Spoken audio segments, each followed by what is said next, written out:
Greetings, guitar player friends. Today we're going to play Stand By Me by Ben E. King, written by Lieber and Stoller. A just fantastic song if you're new to strumming. Also a fantastic song no matter how advanced or beginning you are because, well, it's a great song, right? So you'll notice that I have my capo put on fret number 2. If you do not have a capo, you can still play this song. You just can't really play it with me right now or with the recording because you'll be in the wrong key. However, you can do everything just as written here and it will work just great. But if you want to play along with the original recording or with me, you're going to need to put your capo on the 2nd fret. The first thing I want to look at is this bass line. This song is very interesting because there's actually not a lot of guitar in it. I think there is guitar in it, but it's primarily an orchestral rock and roll classic. So at the beginning, you've got double basses, stand-up basses playing this immortal bass line. And we're going to try to do that. I would recommend using the pick on this, but you don't have to. You could use your thumb if you're more comfortable with that. Would work just great. All right, so let's look at this beginning rhythm. Look, we have a 5th fret, and the rhythm is a little odd. We have 2 dotted quarter notes and then 2 eighth notes. We are in 4/4, meaning 4 beats per measure. And if you don't quite understand dotted rhythm yet, don't worry about that. You can kind of just use your ear, but I'm going to show you how the notes are placed. I'll play it for you. 1, 2, 3, 4.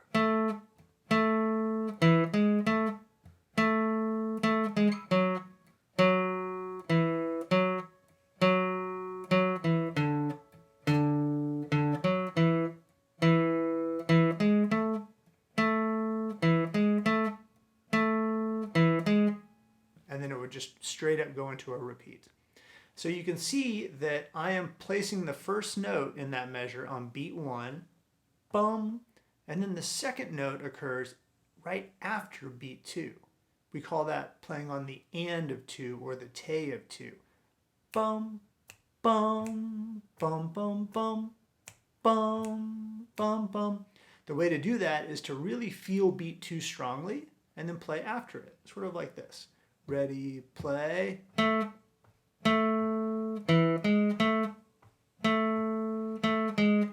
So ironically, you place notes that are not on the beat better if you feel the beat more strongly. All right. Again, you can use your ear, listen to this bass line. Obviously, we are playing higher up. We are not bass players, we're guitar players. So ours is going to be an octave or 2 higher. I'm not exactly sure where theirs is. Probably we're just at 1 octave higher. And yeah, that's right. Maybe. Anyway, and but we can still play this really cool bass line, and it goes through the whole song. And it's really fun. It's really fun. If you're playing it, it's fun to maybe play that bass line a couple times to get going, and then go into strumming the chords. Let's talk about fingers, though. When we're playing this bass line, I like to use my 2nd finger on this 5th fret, 5th fret on the 4th string.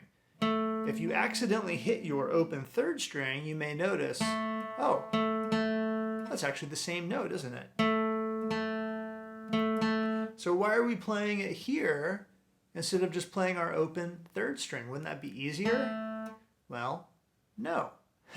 Because if you play your 5th fret on the 4th string, you can see on the page that we get to stay on the 4th string almost the whole way through this riff.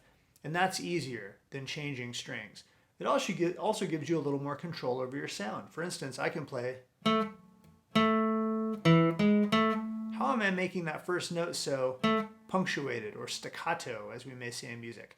I'm playing it, and then I'm stopping pushing down. It's harder to do that on an open string. I'd have to come back over here and stop it. So, and you don't have to play it that way. You can keep it ringing if you want. But I like that real punctuated.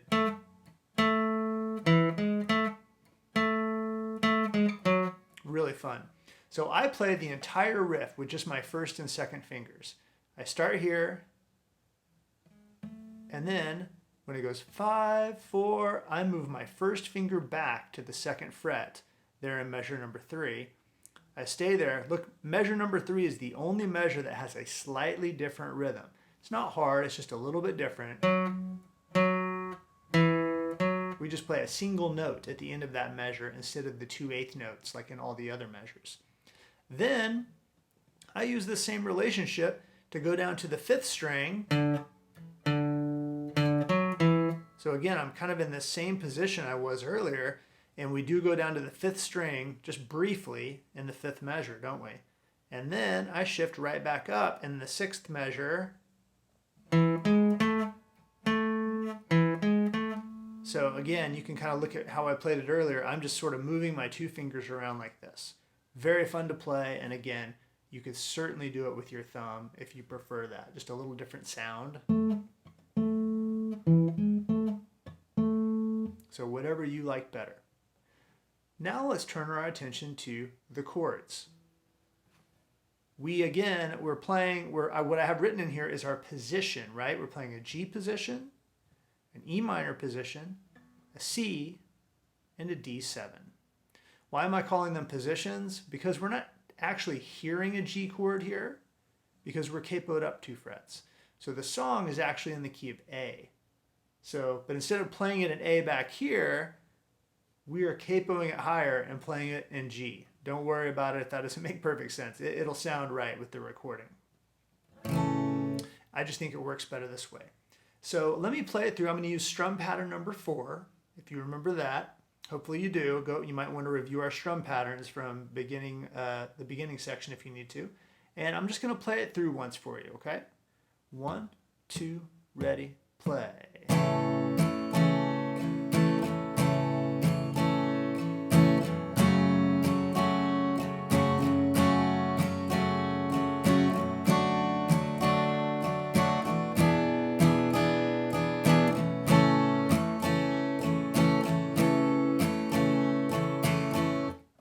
And then it repeats. This song is on a loop. The entire song is the same chord progression repeated over and over again with different words. So that is one reason why it's great for when you're first starting to strum. Let me warn you of one little mistake that people tend to make on this song. You can see that we have 2 measures of G at the beginning, then 2 measures of E minor, a measure of C, D7, and then 2 measures of G at the end. Then we repeat and we have 2 measures of G at the beginning again. So we end up actually playing 4 measures of G in a row if you count the 2 at the end and then going back to the 2 at the beginning. What people typically do is they'll play those 2 measures of G at the end, and the brain will kind of make them feel like they already had started over, so they'll skip the 2 measures of G at the beginning and just go to E minor. So just be aware of that potential mistake that you can make when you're strumming. I think if you're playing along with the song and you hear the words, it's going to be a little bit easier to keep track of. Now, one more word about these chords. G chord. You could certainly play it in any of the permutations of G that we do. I'm just playing it like this. 1 and 2 down here on my lower strings, and then 3rd finger here. Then when I move to my E minor chord, I have a pivot finger. My 1st finger is already where it needs to be. I'm just going to scoot it back a little bit to help it make room, but it's basically, no, it is. It is on the same fret, same string that I needed for E minor. Then when I go to C chord, my middle finger is already where it needs to be. So it's a pivot chord, or sorry, a pivot finger for the next chord for C. Fantastic. And then when I go to D7, 1st finger is a pivot finger for that. So virtually every chord here has a pivot finger. Again, you don't have to keep them down when you're changing those chords, but it does make it easier if you can. But if maybe like you're switching to D7 and your 1st finger pops up a little bit, that's okay, but just know that it needs to go right back down where it was. All right? So that's great. Now when we go back to G, there is no pivot finger here. So that's the only instance where there's not. However, it's not too bad. The change. What I do is first I slide my 3rd finger up, and then you see how these fingers were like this right here on D7? I'm just going to rotate them up like that. See how they kind of stay in the same formation, but they just go back up. So that is nice. Having those little tricks like that can really make it easier when you're trying to change between the chords at first. All right, so you may want to pause the video, practice these chord changes a little bit, practice the bass line a little bit, but I want you to try to play along with me. What we're going to do is I'm going to take the song a little bit slower, and we're going to go through the bass line twice, and then we're going to go through the chord progression twice. Okay? And then you can go try to play along with the original recording if you want to. The instruments, as I mentioned, are mostly orchestral in the original recording. One of the things that makes it so interesting. By the way, if you want to look it up, the two really prominent percussion instruments in this song are the cabasa, which happens on the end of two, doom, doom, doom, doom, doom, doom, and the triangle on beat 4, doom, doom, ding, doom, doom, ding. So you get boom, ding, boom, ding. There you go. That was impressive, wasn't it? So it's a really neat arrangement. And in the rock and roll era, this was a little unusual at that time to use orchestral instruments instead of like a rock and roll band kind of setting.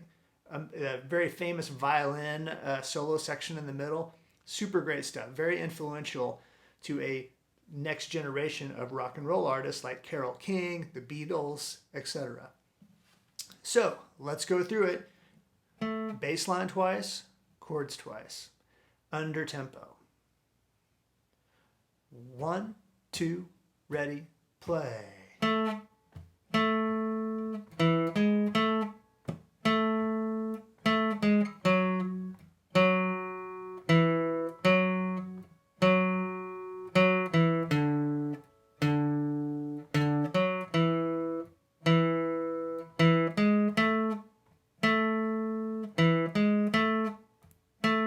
Repeats.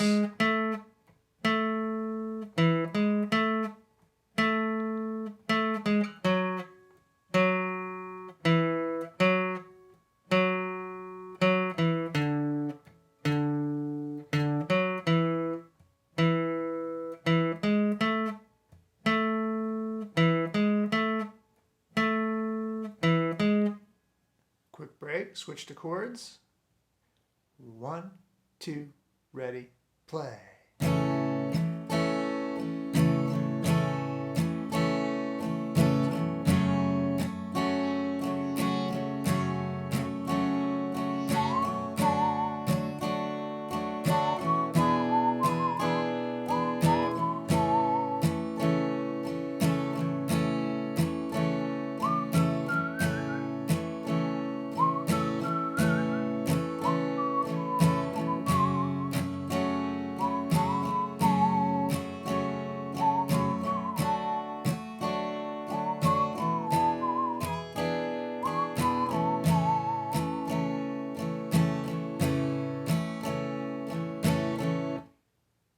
Good luck playing this early rock and roll classic, beautiful ballad, and I hope the bass line and the chords go well for you.